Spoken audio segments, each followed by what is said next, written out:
เข้าใจว่าเศร้า ไป ไว เมืองมื้อเช้านี่เขาถามเราบ่ได้ปากหยังเลย บ่เงียบ เงียบ บ่นั่งอมยิ้มอยู่แน่ชานี่เนาะ เราก็ถามน้องอีกว่าเขาเว้าหยังเขาเว้าหยังแบบว่าภาษา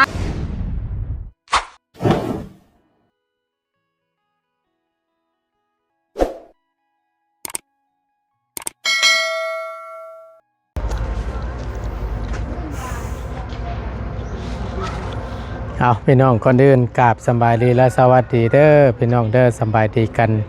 เบิดสู่คู่สู่คนเนาะบ่ว่าสิอยู่ในและก็ต่างประเทศก็ยินดีต้อนรับเข้าสู่ช่อง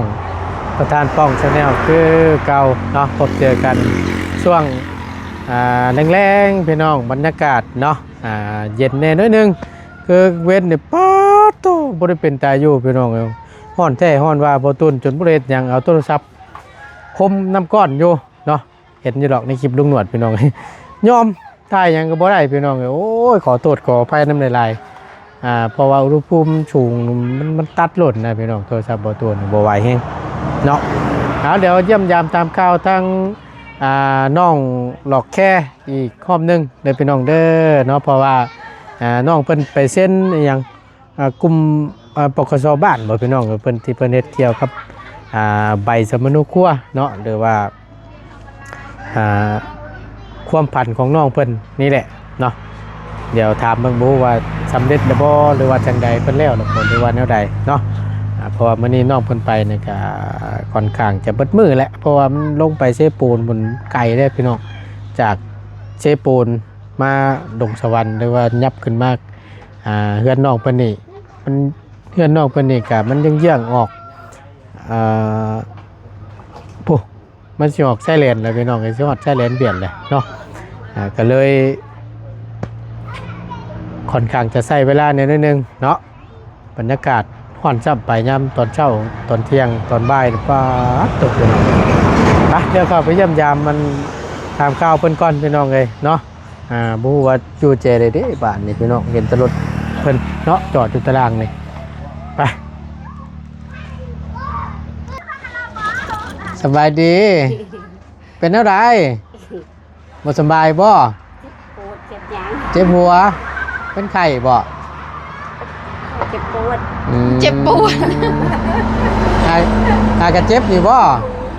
เจ็บปวดมาเลยเจ็บปวดถึกแดนไปน้ำกันบ่กับเจ้าน่ะโดยอ๋อมีคนเป็นไข้ได้พี่น้องไงเนาะไปน้ำกันกับแม่มื้อนี่เป็นจังไดประสบผลสำเร็จอยู่บ่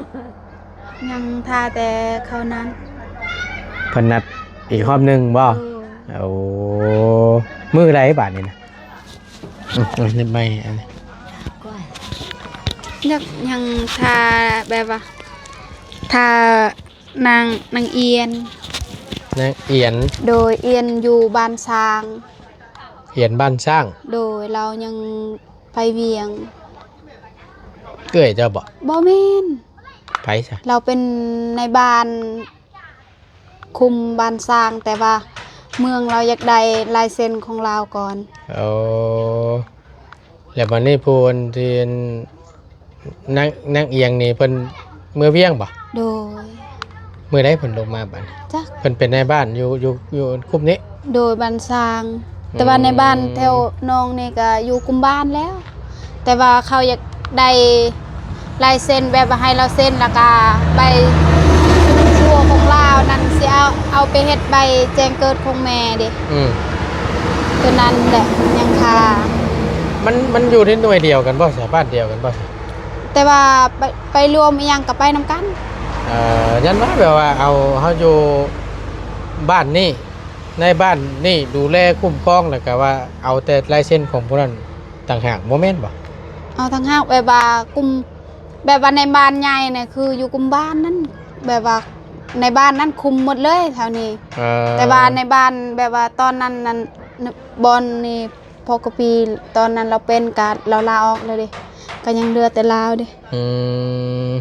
ก็เลยเขาต้องเอาอันนั้นจากเราก่อนณตอนนี้นะมีแต่รอลายเซ็นผู้ที่เพิ่นขึ้นเวียงนะโดยมื้อใดดิเพิ่นลงมาบาดนี่จักยังได้ว่า 2-3 มื้อแล้ว ยันเรายังลินปีใหม่บ่ โอ้จัวสิหลังสงกรานต์พุ่นประจักษ์หวานนี่ โดยยังบ่ฮู้กัน ต้องถ่าลายเซ็นแล้วหั่น โดย ถ้าว่าเรามาเซ็นอนุมัตินั่นมันไปลงไปยื่นอยู่พุ่นบ่บาด โดย มันได้บ่ ยืนอยู่พ้นแล้ว ยื่นอยู่พุ่นแล้ว โดย แบบว่าต้องทาใบสนุบครัวของเราดิเขาอยากทาเขาอยากได้แบบว่าเขาจดจักจดอีหยังน้องก็บ่ฮู้คือกัน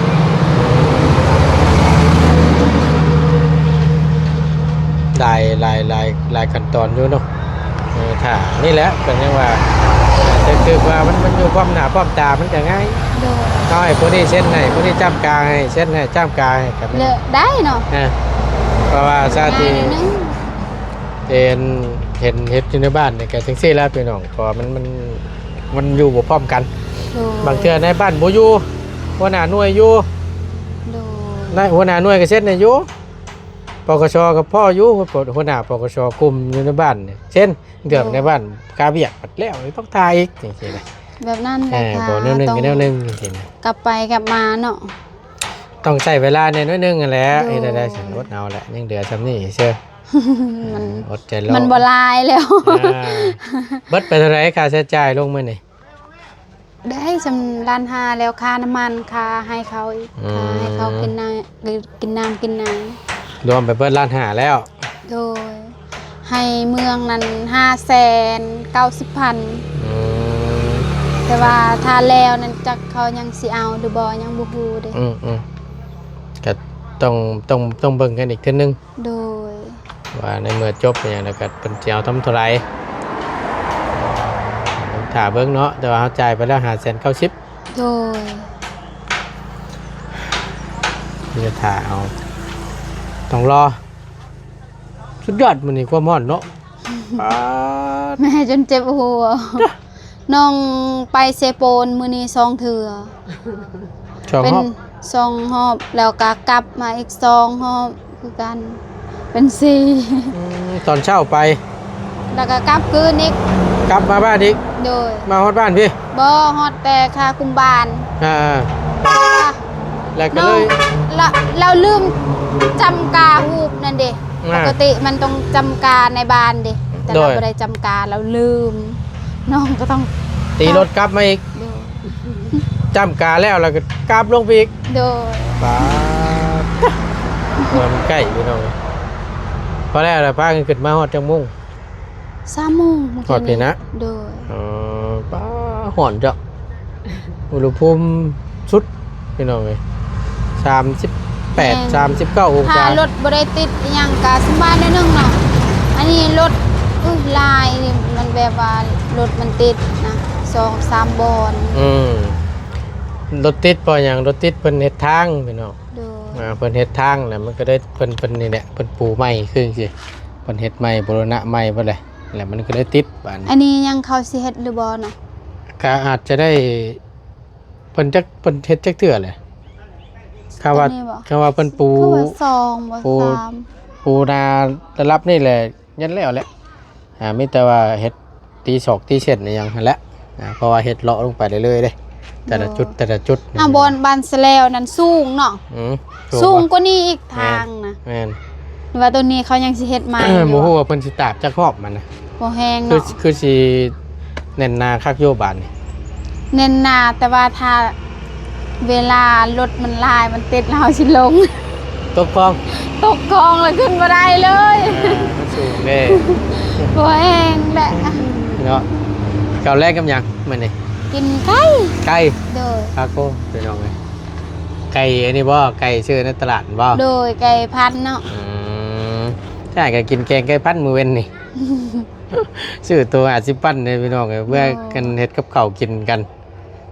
อันนี้ก็50,000คือกันแล้วก็ผู้ละครึ่งกับเอื่อย บ่ โดยภาคครึ่งน้องครึ่งหนึงแล้วครึ่งหนึง แบ่งครึ่ง โดย อยู่บ้านสตรีนั่น แกงเรียบร้อย โดย ดีแล้วนี่เพื่อกินข้าวกินข้าวแล้วก็กินยากินดอกอีกข้อมหนึงเด้อกินแล้วเหรอว่าโอ้ ไปมือเดียวก็เป็นไข่ซ้ำเนาะไปน้ำลูกก็ได้ที่ว่าอะไรพี่น้อง ไป ผู้เฒ่าเอ้ยเนาะ เฒ่าแล้วเนี่ยนั่น แม่นร่างกายก็เนาะบ่แข็งแรงบวกน้ำร้อนน้ำแดดร้อนดังรถไกลบานนี่รถเมื่อยทุกเทื่อแล้วก็ไปไกลนี่นี่บ่ไปอยู่บ่ บ่คันว่าเซโปนนี่เวลาเราไปเซโปนคือแบบว่าพี่น้องเป็นไทยยังไปเยี่ยมยามเราอยู่หมอเราไปอยู่ว่าถ้าไปตลาดเราบ่เคย ระหว่างเชฟโปนกับไซแลนด์เวียดนี่กันตั้งพี่แต่มันใกล้กว่าเนาะ โดยใกล้แต่เราบ่เคยไปไซแลนด์เด้ บ่ ก็แบบว่าปีหนึ่งก็2-3 ปีคือสิได้ไปเทื่อหนึงแต่ไปแบบว่าไปเวียกแต่บ่ได้ไปแบบว่าเข้าตลาดไปซื้อเครื่องอิหยังบ่ บ่เคยจักเทื่อบ่โตเป็นอะไร เพิ่น จัง ว่า บ่เคย ซื้อเสื้ออิหยังกะน้องเป็นคนซื้อให้เรา บ่ โดย กล้าเอา กะเอา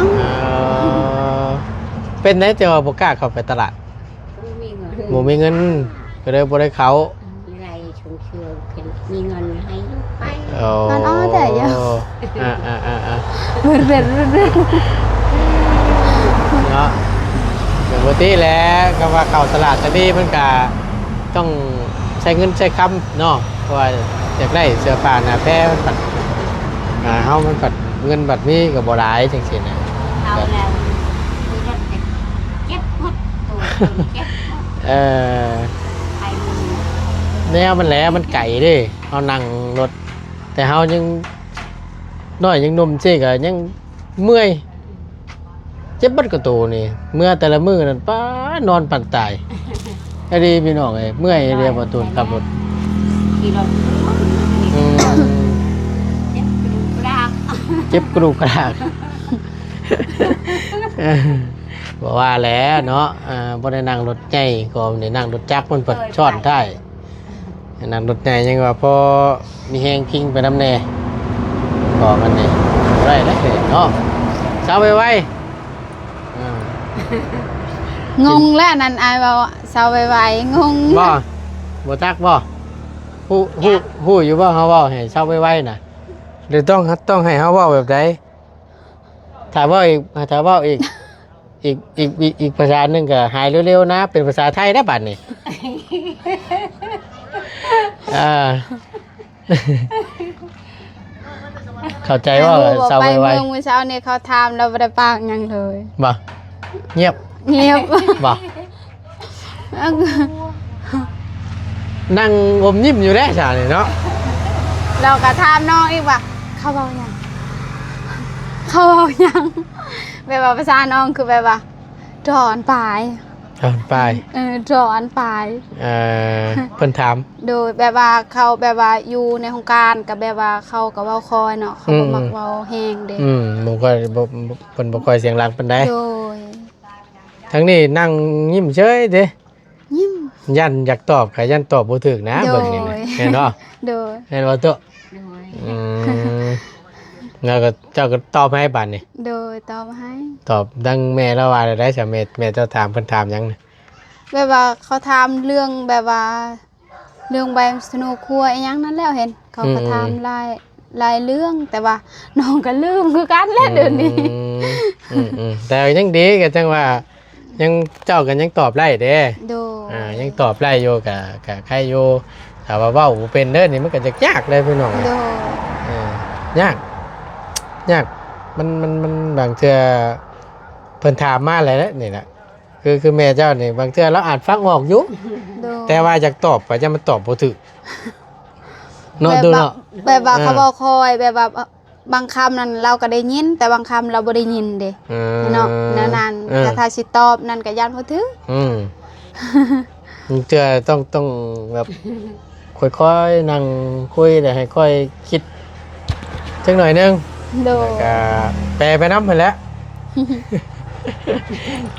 สิได้นี่นั่ง เวลา อ เขา ยู่ ไปห้องหมอก็คือกันเนาะแบบห้องหมอเมืองนั้นแบบว่าเคยไปห้องหมอแบบว่าผู้ที่เขาบ่ฮู้เด้บ่ฮู้ภาษาลาวนี่ แม่น เราก็แบบว่าอีต้นแล้วเนาะก็อีต้นเราบ่ฮู้เด้เวลาแพทย์นะแบบว่าทางแพทย์นั่นก็เว้าหลายเราก็บ่ยากเด้แบบว่าเว้า2-3เทื่อกลับคืนภาษาเนาะเราก็ขี้ค้านแหละ แม่นบางเทื่อเนาะคือว่าแล้ว แบบว่า เข้าก็ต้องมีแบบว่าคนไข้หลายเนาะ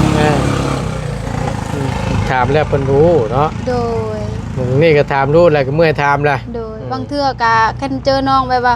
น้องได้ยินแบบว่าเขาแปลบ่ได้น้องก็บางเทื่อซอยให้เขาแปลให้แล้ว แบบนั้นอยู่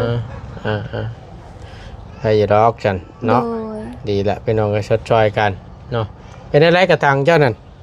กระตัง น้ำมันยังเป็นอันนั่นละบ่เป็นยามินแล้ว นำดิบ่ แม่นปลูกพักบ่เฮ้ย ปลูกผักว่า เออ เพราะบัวมันได้แต่น้อยเดียว บ่ ซื้อ20,000เมื่อกี้นี้บ่ฮอดโล ปลู ซ้ กพักบัว โดย ใช้อะไรจักขวดน่ะหาชาปัน จักน้องก็บ่ได้นำเบิ่งมาเพิ่งซอยปลูกแม่ แม่นบ่ มาเพิ่งซอยปลูก ใช้2หัวนะ โดยน้อง6 7หัวน้อง7 8 9เนาะ ตัวนี้น่ะยังบ่ทันได้ปลูกหยังบ่ อืม อันนี้ได้หดน้ำไว้ซื่อ โดยว่าสิปลูกผักหอม ๆผักบัวผักหอมนี่ โดยแต่ว่ายังแซ่ให้แบบว่าตอนแรกสิทุบๆแล้วก็แซ่น้ำให้มันแตกก่อน ทุบเอาก็แตกไว้ว่าอันน่ะทุบห่อใส่ผ้าอันนั้นก็แช่น้ำไว้ โดย คืนหนึงเนาะผู้ดีว่าคืนหนึง คืนหนึ่งบ่3 มื้อพุ่น 3คืนผู้ โดย ถึงสิแตกกันได้ถ้าแตกแล้วมัน 3 มื้อ2 มื้อประมาณนั้น อ๋อเพราะว่าแต่ว่าเฮาแช่แล้วมันแตกไว้เนาะ โดย แต่ว่าถามว่าบ่แช่ก็ได้บ่ได้อยู่พี่น้องแต่ว่ามันก็ นาน ใช้เวลานิดนึง โด เนาะ ย ใช้เวลานิดนึงแต่ว่าแตกบ่ฮู้ว่ามันสิแตกเบิดบ่ ถ้าว่ายามฝนตกนี่ก็สบายนิดนึงเนาะ แม่น แต่นี่ยามแรงเฮาต้องแซ่ก่อน แม่น ให้มันแตกก่อน หน้าพ้นนี่ก็ตกรู้หลายก็บ่ดีอีกเด้ โดย พักกันแล้วสิเปื่อยอัน พัก นี้มันไปหมดแล้วนี่คันว่ายามฝนนะ อันนี้นี่สิเป็นร่องน้ำเนาะ โดย เป็นร่องน้ำเลยพี่น้องแต่ว่าณตอนนี้นะ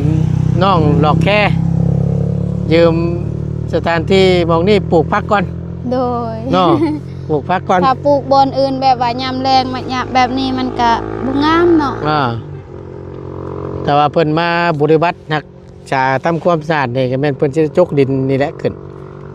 ตามคลองน้ำไหลนะพี่น้องเอ้ยข้างทางนะประมาณนี้เนาะ โดย เพราะว่ามันเพิ่นเฮ็ดลงไปนี่เด้แต่ว่าขี้ดินนี่ก็หลายเติบอยู่เบิ่งนี่ เอ้ยเนาะ ถ้ามันแห้งจูดต้อยเนาะ จุดต่อ จูดต้อย เสียหญ้าจุดต่ออีก โดย ปลูกไปอีกบ่เอาเท่านั้นเด้อบ่เฮ้ย แม่ปลูกแม่จะลกอยู่พุ่น ข้างแน่เด้สานจุดแล้วเฮ็ดขี้พุ่นมันเลยเนาะ โดย เฮ็ดขี้พุ่นใจขี้พุ่นมันเลยให้มันงามนี่แหละพี่น้องเนาะมัน ซื้อ ปลู ทอก มาก็สบายอีกเนาะ มัน มีน้ำก็ต้องคดพักแล้ว เป็นไก่เนาะ อาบน้ำก็อาบอยู่พุ่นตักน้ำกินก็ตักอยู่พุ่น บ่เอาอาบไปอาบไปพุ่นปะ โดย คือบ่อาบอยู่นี่ บ่ไปอยากอาบ มันเป็นอะไร อีต้นเงิน ดูต้นเงินยันเสียค่าน้ำแพงบ่ โดย อ๋อไปใส่อันอาบน้ำอาบในนี่มันไปอาบอยู่พุ่น โดย ตัวนี้นี่เอาไว้ใส่หนึ่งข้าวหนึ่งน้ำหรือว่าไว้ล้างถ้วยล้างบวง โดยแล้วก็คดพัก คดพักน้ำ คัว่าโดย ถ้าว่าอาบในดูต้นเงิน โด อย่าย ใช้น้ำเปลืองว่าซั่นซะ โดย ปัญญาเพิ่นมาเก็บเลยยันบ่มีเงินให้เพิ่นสิบ่ยันเสียแพงบ่ โดย อ๋อโอ้เจ้าก็สร้างบ่เจ้าก็เนาะต้นเงินว่าซั่น โอ้ยกลัวเลยดูต้นเงินว่าซั่นโยเนาะไอ้ได้สักก็ใส่ไปนะบางเทื่อเฮาข้านข้ามเฮาก็อาบอยู่นี่ก็ได้สิเป็นจังน้อย ได้ แต่ แต่ว่าแบบว่ายังมีน้ำเด็กก็อาบอยู่พุ่นก่อนถ้าแบบว่ายามฝนตกแล้วก็น้ำขาดก็อาบน้ำนี้ ต้องมาใส่ตัวนี้ โดย ดีแหละฉันเนาะเพราะว่าเอาไว้แตัวหดพักอย่างเดียว แต่ว่าเอาน้ำเอาในขึ้นเฮือนขึ้นชาตินี้พี่น้องเลยนี่คือมาใช้ไม้เป็นยังไงกระถางนี่ มีแล้วกระถางสีเขียว อ๋อเอาไว้ สีเขียวโตเขาใส่เขา อ๋อเพราะฉะนั้นจังคือเนี่ยอันนี้ก็ไว้ปลูกพักชานี่ จะได้ นี่แล้วนี่แห้งเลยพี่น้องเลย ก็นี่ โอ้ ผักอีนางเกาะนี่ผักอันนี้ไอ้ นี่ แห้งพี่น้อง มัน ใช้ ขนาดแบบว่าอันนี้เด้ผักอีนางไอเอิญนี่ เท็ดมากเลยเดี๋ยวนะ กินกับลาบนี่แต่ว่ายามแดดเด้มันก็บ่งามเด้ อ๋อยังเพื่อนเอิ้นว่าพักยังพักหอมบอกเลยพ่อ แม่นบ่แม่นผักเขากินกับใส่กับลาบ พักเชิมบ่ โดย พักเชิมเนาะกินเฮ้ยกินกับลาบกินกับมันเพอ ถ้าแบบว่าเวลาฝนตกนี่เฮาสิลกมืดนี่ก่อนแล้วก็ปลูกไม้แล้วมันก็โป่งไม้มันก็งาม พอดีแล้วขยายใช่ครับกระถางตัวนั้นของตัวน่ะ โดยกระทั่งตัวนั้นแล้วว่าใส่ดินเห็นทุ่มใส่ดินแล้วก็ปลูกตัวนี้ก็ เนี่ยเพิ่นเตรียมพร้อมนะพี่น้องเอ้ยสิตากหญ้าลงมาสิจุดนี่เนาะให้มันแห้งก็นึงจุดนี่แต่ก็สิปลูกพักเลาะมานี้ขึ้นมานี้นี่ โดยมีน้ำแล้วเด้ เอ เห็นบ่มีน้ สะดวกสบายเนาะ ำโดย แม่นควมพี่น้องเอ้ยมีน้ำนี่ก็โอเคน้ำแหละสำคัญแหละปัจจัยหลักเลยแหละพี่น้องเอ้ยน้ำพอได้ใส่ได้ซอยหนึ่งเข่าหนึ่งน้ำอาบในเฮ็ดจากแนวอยู่แนวกินในขังให้เราคักแตะชุ่มมาเราก็ได้ นอนได้เหรอเนาะ โดย เรียบร้อยแล้วเนาะ นอนแล้ว เอาพี่น้องเลยคำละบาทนี่เนาะกับมิตรว่าทางประตูนกับคอยเชียร์เป็นกำลังใจให้ประสบผลสำเร็จเด้อ โด ใน ย ที่ตั้งใจไว้หรือว่าเรื่องเกี่ยวกับไปสมนุครัว โดย ให้ตั้งใจแล่นไปมากกับระมัดระวังนี่แหละ โดยรถมันลาย รถลายครับ โดย เจอไปกับแม่เมื่อก่อนน่ะไปกับน้องของมี่พี่น้องไงพากันไปกับน้องเพิ่น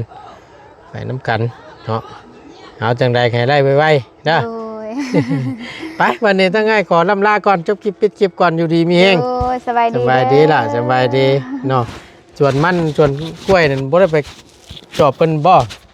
ยังว่าสิไปมื้ออื่น ไปจอบไปเยี่ยมเพิ่นหามากล้วยชุกมาขายบ่ โดยแล้วก็โตส่วนที่แบบว่าให้ปีกายเห็น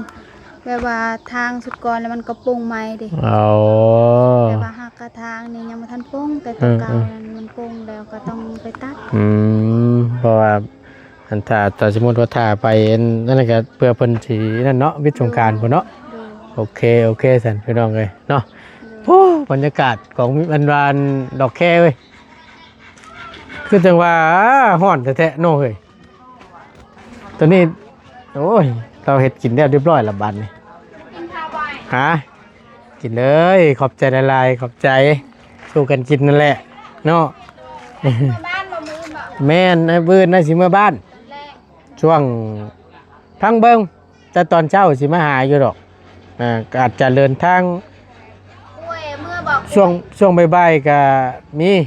ทอดสงกรานต์จะลงไปใหม่ พังเบิ้งแล้วน้องเอ้ยเมื่อมันมีแต่รถจักรกันนะให้บัดช้อนกันก็บ่ยาว เพื่อนึง จักสิใส่บาท ใส่ทางหน้า ทางหน้ามันปัดกระเป๋าเบายาวกระเป๋าเสื้อผ้าเราก็สิว่านั่น เมื่อ น่ะ นำไปยาวบ่ สองคน แม่น เดียวกัน แม่น เดียว เลยจังว่าเดี๋ยวพังเบิ้งแจ้งเดี๋ยวจังค่อยว่ากันเนาะ โดย โอเคขอบใจละลายเนาะไปพี่น้องเลยขอบคุณละลายอยู่ดีมีแห้งเด้อพี่น้องเด้อบอตุนขอตัวจบคลิปปิดคลิปก่อนลำลาแหละสบายดีเด้อเนาะบรรยากาศโอ้ยพี่น้องนิ่งแท้ๆโอ้ยชนบ่ลมบ่แรง